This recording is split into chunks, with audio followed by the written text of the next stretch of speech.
नमस्कार साथियों, मैं प्रभाकर सिंह चौहान, अध्यक्ष सवर्ण स्वाभिमान संस्थान उत्तर प्रदेश।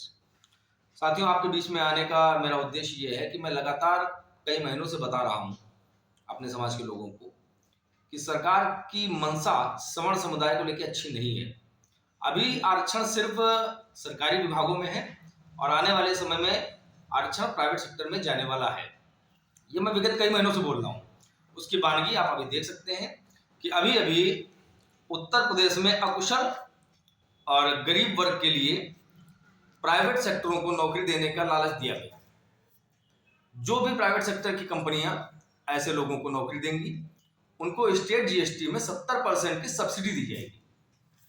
दूसरा, उसी में एक क्लॉज और डाल दिया गया है कि ऐसे व्यक्ति, ऐसी कंपनियां जो एससी एसटी व्यक्तियों को नौकरी देंगी, उनको 10% की अतिरिक्त जीएसटी में सब्सिडी दी जाएगी।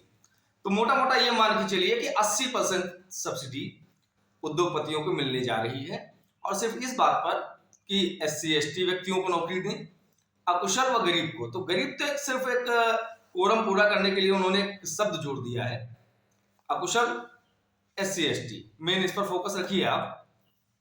आने वाले समय में जो जनरल कैटेगरी के लोग हैं, उनके बच्चे प्राइवेट सेक्टर में भी नौकरियां नहीं पाएंगे, मजदूरी करने पर विवश होंगे।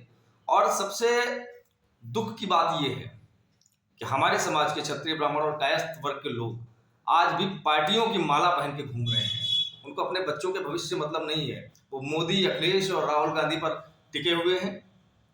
आप लोगों से निवेदन है कि अगर आप भविष्य को बचाना चाहते हैं तो अपनी आंखें खोल लीजिए। ये भक्ति का जो एक अंधा चश्मा लगा हुआ है, इसको आप हटा दीजिए, क्योंकि अगड़ी जातियों को बहुत अच्छा सा एक सगुफा दे दिया गया है। हिंदुत्व के नाम पे हमको सब ठगा जा रहा है।